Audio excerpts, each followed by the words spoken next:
अस्सलाम वालेकुम दोस्तों, कैसे हैं दोस्तों। डेटाबेसेस की एडवांस कोर्स की एक नई वीडियो में मैं आप सब लोगों को खुश आमदीद करता हूँ। दोस्तों, जैसा कि हमारी एक और प्ले लिस्ट चल रही है डेटाबेसेस की, जिसके अंदर मैंने डेटाबेस सिस्टम एनवायरनमेंट को कवर किया था, तो उसके बाद बहुत सारे क्वेश्चन आए थे, जिसके अंदर सबसे बड़ा क्वेश्चन आ रहा था कि डेटाबेसेस जो डेटाबेस सिस्टम है, ठीक है, जो कि मैं पिछली वीडियो से मैंने स्टार्ट किया और उस सीरीज़ में मैंने काफ़ी ज़्यादा उस पर काम किया। तो उसमें लोग कह रहे थे डेटाबेस मैनेजमेंट सिस्टम और डेटाबेस सिस्टम में क्या फ़र्क है। ठीक है, जो पूरा सिस्टम है जिसके अंदर डेटाबेस सॉफ्टवेयर या ये जो हमारा एनवायरनमेंट है, इसको हम डेटाबेस सिस्टम एनवायरनमेंट कहते हैं, जबकि डीबीएमएस एक सॉफ्टवेयर की टाइप है। ठीक है, तो इस सारे को डिफ्रेंशिएट करने के लिए हम डेटाबेस सिस्टम एनवायरनमेंट को पर बात करेंगे। तो उसके अंदर आप देखेंगे कि डीबीएमएस यानी डेटाबेस मैनेजमेंट सिस्टम, जिसको डेटाबेस सिस्टम का हार्ट भी कहा जाता है और डेटाबेस सिस्टम को पूरी बॉडी कहा जा सकता है।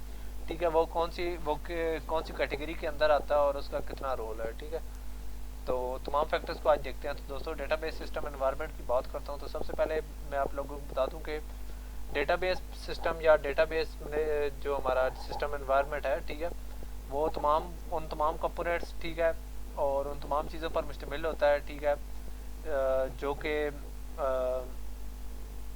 हमारा जो डेटा की कलेक्शन, डेटा की स्टोरेज, डेटा की मैनेजमेंट या डेटा के इस्तेमाल को, ठीक है, ना सिर्फ डिफाइन करते हैं बल्कि कंट्रोल करते हैं। ठीक है, तो उन तमाम कंपोनेंट्स पर मुश्तमिल सिस्टम को हम डेटाबेस सिस्टम या डेटाबेस सिस्टम एनवायरनमेंट कहते हैं। ठीक है, तो जनरली जो हमारा डेटाबेस सिस्टम या डेटाबेस सिस्टम एनवायरनमेंट है वो 5 चीज़ों पर मुश्तमिल होता है। Number 1 hardware, number 2 software, number 3 people, number 4 procedure और नंबर 5 डेटा। तो वन बाय वन सबको कवर करते हैं। सबसे पहले हम बात करते हैं हार्डवेयर की। तो हार्डवेयर तमाम फिजिकल डिवाइसेस होती हैं। ठीक है, जैसे कि हमारे कंप्यूटर्स हो गए। कंप्यूटर्स में कौन कौन सी हैं, तो पहले मैं इंग्लिश में पढ़ लेता हूँ, फिर मैं आपको समझाता हूँ। All physical devices which includes computer, storage devices, printers, network devices and other machines etcetera. तो तमाम फिजिकल डिवाइसेज जिनमें हमारे कंप्यूटर शामिल है। कंप्यूटर में कौन से आते हैं, पीसी आते हैं, टैबलेट्स आते हैं, वर्क स्टेशन आते हैं, सर्वर्स आते हैं, सुपर कंप्यूटर्स आते हैं और उसके अलावा हमारी मोबाइल डिवाइसेस भी आती हैं। तो तमाम कंप्यूटर्स, ठीक है, फिजिकल हार्डवेयर हैं। ठीक है, उसके अलावा स्टोरेज डिवाइसेस हो गई हैं, एसएसडी हो गई, साटा हो गई, और उसके अलावा तो तमाम जो हमारी डेटाबेस के अंदर चलती हैं। ठीक है, और ये तमाम को हम स्टोरेज डिवाइसेस कहते हैं। उसके अलावा हमारे प्रिंटर्स हो सकते हैं, वो भी हार्डवेयर के अंदर आते हैं। उसके अलावा हमारी नेटवर्क डिवाइसेस हैं। नेटवर्क डिवाइसेस में कौन सी होती हैं, हब्स हैं, स्विचेस हैं, राउटर्स हैं, फाइबर ऑप्टिक्स वगैरह वगैरह हैं। और उसके अलावा बहुत सारी दूसरी मशीनें हैं, जैसे कि एटीएम, आईडी और बार कोड रीडर्स वगैरह वगैरह, इस तरह की डिवाइसेस हैं। तो हार्डवेयर हैं, ये तमाम चीज़ें हार्डवेयर में मुश्तमिल होती हैं, यानी जो हमारी फिजिकल डिवाइसेस होती हैं। ठीक है, जो फिजिकली हमें नज़र आती हैं, हम उन्हें हार्डवेयर कहते हैं। उसके अलावा जो दूसरी चीज़ है वो होती है सॉफ्टवेयर। ठीक है, तो सॉफ्टवेयर में जो हमारा डेटाबेस मैनेजमेंट सिस्टम है वो बजाते खुद एक सॉफ्टवेयर है। ठीक है, लेकिन 3 किस्म के सॉफ्टवेयर चाहिए होते हैं। जैसा कि मैंने आप लोगों को बताया था कि मैं डीबीएमएस और डेटाबेस सिस्टम जो एनवायरनमेंट है, उन दोनों के दरमियान डिफरेंस बताऊंगा। तो ये एक हमारा जो दूसरी किस्म की चीज़ चाहिए होती है सॉफ्टवेयर, उसका भी एक सब कंपोनेंट है डीबीएमएस, लेकिन इसकी इंपॉर्टेंस इतनी ज़्यादा है कि इसको हम अमूमन डेटाबेस मैनेजमेंट सिस्टम का हार्ड कहते हैं, लेकिन फुल बॉडी नहीं कहते। ठीक है, तो 3 किस्म के हमें सॉफ्टवेयर चाहिए होते हैं। पहला होता है ऑपरेटिंग सिस्टम सॉफ्टवेयर। ठीक है, ऑपरेटिंग सिस्टम हमारे तमाम किस्म का जो हार्डवेयर है, हार्डवेयर कंपोनेंट्स को इस तरह करता है कि मैनेज करता है और ये यकीनी बनाता है कि जो हमारे दूसरे सॉफ्टवेयर हैं वो हमारे हार्डवेयर के ऊपर रन करें। ठीक है, ऑपरेटिंग सिस्टम की मिसाल है माइक्रोसॉफ्ट विंडोज़ है, लिनक्स है, मैकिन्टॉश है और यूनिक्स है, एमवीएस वगैरह वगैरह, ये तमाम ऑपरेटिंग सिस्टम है। यानी हमारी विंडोज़ वगैरह ये तमाम ऑपरेटिंग सिस्टम होती है जिनके ऊपर तमाम चीज़ें रन करती हैं।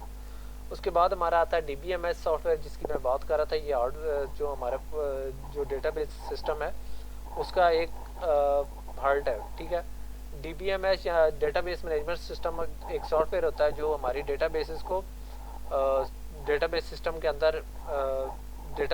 के अंदर जो हमारी डेटाबेस होती है या हमारी जो फिजिकल डेटाबेस है या जहाँ हमारा डेटा स्टोर होता है उसको मैनेज करते हैं। ठीक है, और डीबीएमएस सॉफ्टवेयर मुख्तलिफ वेंडर्स के होते हैं, जैसे माइक्रोसॉफ्ट का एसक्यूएल सर्वर है, ओरेकल का ओरेकल है, ओरेकल कॉरपोरेशन का ओरेकल है। ठीक है, ओरेकल का MySQL है, IBM का DB2 वगैरह वगैरह, ये तमाम हमारे DBMS सॉफ्टवेयर या डेटाबेस मैनेजमेंट सॉफ्टवेयर है। उसके बाद जो तीसरी किस्म का हमें सॉफ्टवेयर चाहिए होता है वो होते हैं एप्लीकेशन सॉफ्टवेयर या यूटिलिटी एप्लीकेशन सॉफ्टवेयर और यूटिलिटी प्रोग्राम्स। और एप्लीकेशन प्रोग्राम्स या यूटिलिटी प्रोग्राम्स की मदद से हम इस तरह करते हैं, डेटाबेस मैनेजमेंट सिस्टम के अंदर अपने डेटा को एक्सेस या मैनिपुलेट करते हैं, ठीक है। और इसकी मदद से हम इस तरह करते हैं कि जो हमारा कंप्यूटर का एनवायरनमेंट है उसको भी मैनेज करते हैं, ठीक है, जिसके अंदर हमारा डेटा कंप्यूटर एनवायरनमेंट जिसके अंदर हमारा डेटा की एक्सेस और मैनिपुलेशन प्लेस ले रही होती है, ठीक है। तो अमूमन जो हमारे एप्लीकेशन प्रोग्राम्स हैं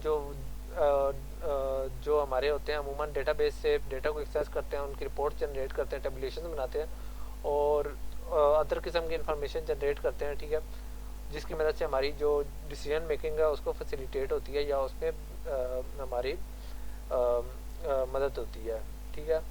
और यूटिलिटीज़ हैं वो सॉफ्टवेयर टूल हैं जो कि हमारी डेटाबेस सिस्टम का जो हमारी डेटाबेस सिस्टम के कंप्यूटर कंपोनेंट्स हैं उनको मैनेज करते हैं, ठीक है। मिसाल के तौर पर हमारी जो मेजर DBMS या डेटाबेस मैनेजमेंट सिस्टम के वेंडर हैं वो आजकल GUI प्रोवाइड करते हैं ताकि हम डेटाबेस के स्ट्रक्चर्स बना सकें, कंट्रोल डेटाबेस एक्सेस को कंट्रोल कर सकें और अपनी डेटाबेस के ऑपरेशंस को मॉनिटर कर सकें। तो ये एप्लीकेशन प्रोग्राम की मदद से हम अपने जो डेटा है उसके ऊपर ना सिर्फ उसको एक्सेस या उसकी रिपोर्ट्स बना सकते हैं बल्कि उसके साथ साथ हम इस तरह कर सकते हैं उनकी मदद से हम इस तरह कर सकते हैं कि अपने जो DBMS के अंदर GUI को यूज़ करके डेटाबेस के ना सिर्फ स्ट्रक्चर खड़े कर सकते हैं बल्कि डेटाबेस के अंदर कौन किसे एक्सेस कर रहा है, किसको एक्सेस देनी है, किसको कितनी एक्सेस देनी है, किसको कहाँ तक एक्सेस देनी है या किसकी एक्सेस रिवोक करनी है या रोकनी है। तो ये तमाम हम किसकी मदद से कर रहे हैं, एप्लीकेशन सॉफ्टवेयर या यूटिलिटी प्रोग्राम्स की मदद से। डेटाबेस मैनेजमेंट सिस्टम भी ये यूटिलिटीज़ प्रोवाइड करते हैं लेकिन बहुत यानी जो अमूमन जो डेटाबेस जो एडमिनिस्ट्रेटर हैं वो इन यूटिलिटीज़ को यूज़ करने को पसंद करते हैं, ठीक है। और इसके अलावा हम अपने डेटाबेस के ऑपरेशंस को मॉनिटर कर सकते हैं, उनके अंदर कोई फ्लॉ या कोई चीज़ आ रही होती है तो अमूमन हम उनको यूटिलिटी प्रोग्राम्स की मदद से भी डायग्नोज कर सकते हैं। जो तीसरी चीज़ चाहिए होती है डेटाबेस सिस्टम एनवायरनमेंट के लिए वो होते हैं पीपल या लोग जिनकी मदद से डेटाबेस जिनके लिए बनी होती है या जिनकी मदद से डेटाबेस रन हो रही होती है। तो अब हम बात कर लेते हैं पीपल पर, ठीक है। ये इसमें तमाम वो लोग शामिल होते हैं जो डेटाबेस सिस्टम को इस्तेमाल करते हैं। बेसिकली 5 किस्म के यूनिक किस्म के डेटाबेस यूजर्स होते हैं जो कि ना सिर्फ यूनिक है जो बल्कि उनके जो फंक्शन हैं वो आपस में कम्प्लीमेंट करते हैं या एक दूसरे के काम को ओवरराइड या करते हैं, ठीक है। यानी एक दूसरे के काम में एक दूसरे के काम यानी दोनों के इनके काम आपस में शेयर्ड होते हैं अमूमन बेसिकली, ठीक है। तो फंक्शन इनके बेसिकली यानी एक दूसरे को यूज़ करते रहते हैं, ठीक है। सिस्टम एडमिनिस्ट्रेटर यूज़र भी हो सकता है और यूज़र सिस्टम एडमिनिस्ट्रेटर भी हो सकता है, यानी हम ये कह सकते हैं कि आपस में कम्प्लीमेंट भी करते हैं। तो 5 किस्म के रोल होते हैं। पहला होता है सिस्टम एडमिनिस्ट्रेटर। सिस्टम एडमिनिस्ट्रेटर जो हमारे सिस्टम के डेटाबेस सिस्टम के जनरल ऑपरेशन है या जो सिस्टम के ऑपरेशन है उनको देखते हैं। दूसरे नंबर पर होते हैं डेटाबेस एडमिनिस्ट्रेटर जो कि सबसे अहम है टेक्निकली। तो ये इन्हें अमूमन DBAs या डेटाबेस एडमिनिस्ट्रेटर भी कहा जाता है, ठीक है। ये डेटाबेस मैनेजमेंट सिस्टम को मैनेज करते हैं, ठीक है, और इस बात को इंश्योर करते हैं कि हमारी डेटाबेस प्रॉपर्ली फंक्शन कर रही होती है, ठीक है। तो इंशाल्लाह हम आने वाली वीडियोस में हम एक टॉपिक के अंदर इंशाल्लाह जब हम बात करेंगे डेटाबेस एडमिनिस्ट्रेशन और सिक्योरिटी की तो उसके अंदर DBA के रोल को बड़े पैमाने पर हम इस तरह करेंगे, बड़ी डिटेल में हम उसको एक्सप्लोर करेंगे। उसके बाद जो तीसरे आते हैं वो आते हैं डेटाबेस डिज़ाइनर, ठीक है। डेटाबेस डिज़ाइनर हमारे डेटाबेस के स्ट्रक्चर को डिज़ाइन करते हैं। तो अमूमन हम उन्हें अगर हम डेटाबेस के आर्किटेक्ट कहें तो गलत नहीं होगा, ठीक है। जैसे कि मैं डेटाबेस डिज़ाइन के अंदर इसकी इंपॉर्टेंस बता रहा था कि अगर डेटाबेस का डिज़ाइन पुअर होगा तो इवन के हमारे कितने अच्छे एप्लीकेशन प्रोग्रामर होंगे या कितने अच्छे डेडिकेटेड डेटाबेस एडमिनिस्ट्रेटर होंगे तो हम एक अच्छी या यूज़फुल डेटाबेस एनवायरनमेंट नहीं क्रिएट कर सकेंगे। लेकिन अगर हमारे पास एक अच्छा डेटाबेस का डिज़ाइन होता है तो हमारे पास अगर अच्छा प्रोग्रामर ना या डेटाबेस एडमिनिस्ट्रेटर ना भी हो तो हमें बड़ी अच्छी डेटाबेस यूज़फुल मिल सकती है, क्योंकि डेटाबेस डिज़ाइन बड़ी इंपॉर्टेंट एक रोल अदा करता है, ठीक है। तो चूँकि आजकल ऑर्गेनाइजेशन इस तरह कर रही हैं कि अपने डेटा रिसोर्सेज को ऑप्टिमाइज़ कर रही हैं तो डेटाबेस डिज़ाइनर की जॉब डिस्क्रिप्शन आजकल उसके अंदर नई रिस्पॉन्सिबिलिटीज़ और नए डिमेंशन ऐड हो रहे हैं। ठीक है, तो ये जो चीज़ें मैं बताई हैं, इसके अलावा भी आजकल चीज़ें हो सकती हैं। ठीक है, उसके अलावा जो चौथे नंबर पर होते हैं वो सिस्टम एनालिस्ट या प्रोग्रामर्स होते हैं। ठीक है, तो ये इनका काम क्या होता है, ये अमूमन इस तरह करते हैं कि हमारे जो एप्लीकेशन प्रोग्राम्स हैं, ठीक है, उनको डिज़ाइन और इम्प्लीमेंट करते हैं। ठीक है, ये ना सिर्फ उन्हें डिज़ाइन करते हैं, बल्कि वो इस तरह करते हैं कि डेटा एंट्री की स्क्रीन्स बनाते हैं, रिपोर्ट्स बनाने की स्क्रीन्स बनाते हैं या रिपोर्ट्स बनाते हैं। इसके अलावा कोई ऐसे प्रोसीजर लिखते हैं या ऐसे प्रोग्राम्स लिखते हैं जिनकी मदद से एंड यूज़र इस तरह करते हैं कि डेटाबेस के डेटा को ना सिर्फ एक्सेस कर सकते हैं, बल्कि उसके अंदर चेंजेस या उसको मैनिपुलेट कर सकते हैं। ठीक है, तो ये किसकी मदद से पॉसिबल है, ये पॉसिबल है सिस्टम एनालिस्ट और प्रोग्रामर्स की मदद से। और पाँचवें नंबर पर आते हैं एंड यूज़र, यानी आम लोग जो कि डेटाबेस को यूज़ करना चाहते हैं। वो लोग होते हैं जो एप्लीकेशन प्रोग्राम को रन करके अपने जो ऑर्गेनाइजेशन के डेली बेसिस के ऑपरेशन हैं उनको रन करते हैं डेटाबेस प्रोग्राम या एप्लीकेशन प्रोग्राम को यूज़ करके डेटाबेसिस की मदद से। मिसाल के तौर पर एक सेल का क्लर्क हो गया, सुपरवाइज़र हो गया, मैनेजर हो गया या डायरेक्टर हो गया। ठीक है, इन तमाम को हम एंड यूज़र कहते हैं। ठीक है, तो जो हमारे हाई लेवल एंड यूज़र्स होते हैं, ठीक है, वो इस यूज़र की मदद से डेटा की रिपोर्ट्स लेते हैं। ठीक है, जो बड़े लेवल पर बड़ी मैनेजमेंट होती है वो डेटाबेस वो भी एंड यूज़र्स होते हैं, लेकिन हम उनको हाई लेवल एंड यूज़र्स कहते हैं, जो कि हमारी डेटाबेस के रिपोर्ट्स देते हैं या डेटाबेस से इंफॉर्मेशन लेते हैं। ठीक है, और उनकी मदद से टेक्निकल और स्ट्रेटेजिक बिजनेस डिसीजन लेते हैं। अगर हमारी प्रॉफिट सेल्स कम हो रही है तो वो डिसीजन लेते हैं सेल को इंक्रीज़ करने के लिए, या अगर प्रॉफिट्स आ रहे हैं तो उन प्रॉफिट्स को मज़ीद इंक्रीज़ करने की कोशिश करते हैं। अगर लॉसेस आ रहे हैं तो उन लॉसेस को कम करने की कोशिश करते हैं। उसके बाद जो चौथी चीज़ है वो होते हैं प्रोसीजर्स। ठीक है, तो प्रोसीजर पर बात कर सकते हैं। प्रोसीजर या हमारे जो इंस्ट्रक्शन या रूल्स होती हैं, तो प्रोसीजर्स क्या होते हैं, प्रोसीजर हमारे इंस्ट्रक्शंस या रूल्स होते हैं जो कि हमारी डेटाबेस के डिज़ाइन को न सिर्फ एडमिनिस्टर या गवर्नर करते हैं, बल्कि डेटाबेस के सिस्टम को यूज़ करने का भी एडमिनिस्टर करते हैं या गवर्न करते हैं। यानी जो ये इस किस्म की इंस्ट्रक्शन होती है जो कि बताती हैं कि डेटाबेस को किस तरीके से डेटाबेस के डिज़ाइन को एडमिनिस्टर को गवर्न करना है, बल्कि इसके साथ ये बताती हैं कि डेटाबेस सिस्टम को किस तरीके से यूज़ करना है। ठीक है, तो प्रोसीजर क्या होते हैं। ठीक है, प्रोसीजर किसी भी प्रोग्राम के सीरियस कंपोनेंट है या क्रिटिकल कंपोनेंट होते हैं जिनको अमूमन बोल दिया जाता है। ये किस्म के वो स्टैंडर्ड्स होते हैं, ठीक है, जिनकी मदद से हमारा बिजनेस कैरी आउट किया जाता है। ठीक है, मतलब ऐसे है कि इसकी मिसाल ऐसे है कि हम एक डेटा एंट्री कर रहे हैं। ठीक है, और इसके अंदर एक बंदे की एज है, उस एज की बजाय कोई बंदा इस तरह कर देता है कि ABC या कोई और चीज़ लिखने की कोशिश करता है। तो ये जो हमारे प्रोसीजर होते हैं ये बताते हैं कि कौन सी जगह पर कौन सी चीज़ होनी है और कौन सी जगह पर कौन सी चीज़ नहीं होती। मतलब हमारा जो रोल नंबर है किसी स्टूडेंट का, तो उसके अंदर डेटाबेस के अंदर प्रोसीजर बताते हैं कि इसके अंदर रोल नंबर पे प्लेस होना है, इसके अलावा बाकी कोई फजूल चीज़ नहीं होनी है। इस तरीके से नाम है तो इतने डिजिट का नाम होना चाहिए, इसके अंदर डिजिट नहीं होने चाहिए। इसी तरीके से डेटा बढ़ता है तो वो एक फार्मेट बताते हैं कि इस फार्मेट के अंदर होना चाहिए, इसके अलावा नहीं होना चाहिए। तो अमूमन वो एरर वगैरह आ जाते हैं, तो इसको हम कहते हैं प्रोसीजर, जो कि बताते हैं कि इसके अंदर किस किस्म की डेटा एंट्री होनी चाहिए। बल्कि वो इस तरह करते हैं कि उस डेटा एंट्री को मॉनिटर ना सिर्फ करते हैं बल्कि उसके साथ साथ उसका ऑडिट करते हैं। ठीक है, और इसके साथ साथ वो देखते हैं कि रिपोर्ट्स किस तरीके से बनानी है। तो ये सारा कुछ किसके अंदर होता है प्रोसीजर के अंदर, कि ये कौन सा प्रोसीजर होता है, किस प्रोसीजर के थ्रू हमारा सिस्टम किस तरीके से चल रहा है, हमारी डेटाबेस के अंदर डेटा एंट्री किस तरीके से होगी। ठीक है, उसके अलावा जो पांचवी जो हमारी चीज़ होती है वो होती है डेटा। ठीक है, डेटा जो हमारी सबसे जो क्रिटिकल चीज़ है, ठीक है, वो होता है डेटा। अमूमन इसको कहा जाता है known collection of facts, यानी अमूमन जैसा कि मैंने शुरू में बताया था डेटा के बारे में कि ये फैक्ट्स का मजमूआ हो सकते हैं। ठीक है, तो जैसा कि हमें पता है डेटा हमारा अमूमन रहा होता है। ठीक है, और इन्फॉर्मेशन इससे जनरेट होती है। ठीक है, तो ये बहुत ज़रूरी होती है कि हमें पता होना चाहिए कि हमारा डेटा कौन सा होना चाहिए और उसको किस तरीके से कलेक्ट किया जाएगा और किस तरीके से ऑर्गेनाइज किया जाएगा। तो डेटा हमारा सबसे की कंपोनेंट होता है डेटाबेस सिस्टम के एनवायरनमेंट का। तो अब बात थोड़ी सी कर लेते हैं डेटाबेस सिस्टम के एनवायरनमेंट की। ये तो चीज़ें थी, मैंने जनरल या जेनेरिक बातें की हैं। ठीक है, तो जब भी आप कोई डेटाबेस बना रहे हो तो उसके अंदर आप इस तरह करें कि उस डेटाबेस बनाने से पहले उस ऑर्गेनाइजेशन का मैनेजरियल स्ट्रक्चर देखें, ठीक है।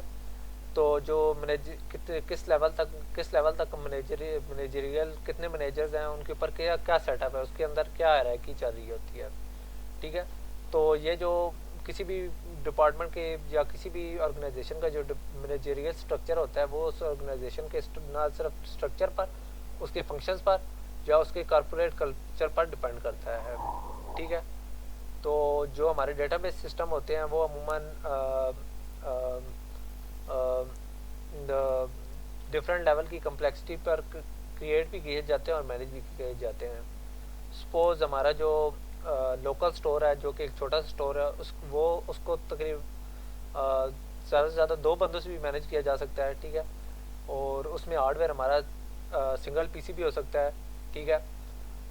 तो हमारे जो प्रोसीजर होते हैं वो सिंपल होते हैं और डेटा एंट्री का जो वॉल्यूम है यानी डेटा एंट्री होती है वो बहुत कम होती है।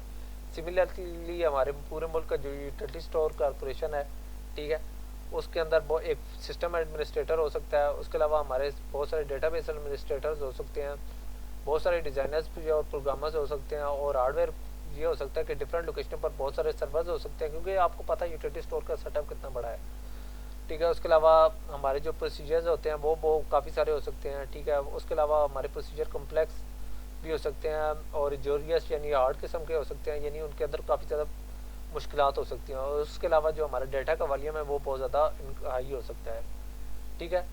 और इसके साथ साथ जो तीसरी चीज़ जो कवर करनी चाहिए, ठीक है, ये चीज़ें तमाम चलें हम कर लेंगे। उसके अलावा जो एक चीज़ कंसिडर करनी चाहिए कि कॉस्ट इफेक्टिवनेस को भी कंसिडर करना चाहिए, ठीक है। अगर हमारी हज़ारों की प्रॉब्लम है तो उसके लिए करोड़ों का सलूशन बनाना कोई एक अच्छी सिलेक्शन नहीं होती, ठीक है। और यानी हमें चाहिए कि हमारा अगर हमें उस पहले देखना चाहिए कि कितने बड़े स्केल पर हो रहा है और उस पर कितना बड़ा हमें पैसा लगाना चाहिए, कितना हमें फ्रूटफुल होना चाहिए। और यहाँ मैं आप लोगों को बताता चलूँ कि अगर आप डेटाबेस सिस्टम बना रहे हैं तो आप पहले से ऑलरेडी जो यूज़ हो रही होती है डेटाबेस टेक्नोलॉजी, उसको भी कंसिडर करें कि कौन सी डेटाबेस टेक्नोलॉजी होती है जो कि आपके नए डेटाबेस सिस्टम को अफेक्ट करती है।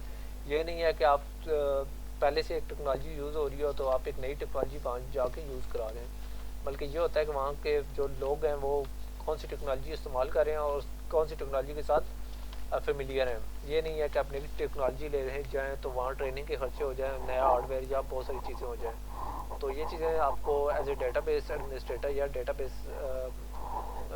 एडमिनिस्ट्रेटर के तौर पर या सिस्टम एडमिनिस्ट्रेटर के तौर पर या कोई भी आप करियर का पाथ लेते हैं डेटाबेसेस का, तो उसके अंदर आपको ये चीज़ें कंसिडर करनी चाहिए। तो दोस्तों ये हमारा एक टॉपिक था डेटाबेस सिस्टम एनवायरनमेंट का। उम्मीद करता हूँ आप लोगों को ये वीडियो पसंद आई होगी। तो इंशाल्लाह नेक्स्ट वीडियो में हम इस तरह करेंगे कि डेटाबेस के जो फंक्शंस हैं उन पर थोड़ी सी बात करेंगे। तो तब तक के लिए इजाज़त दीजिए, अल्लाह हाफिज़।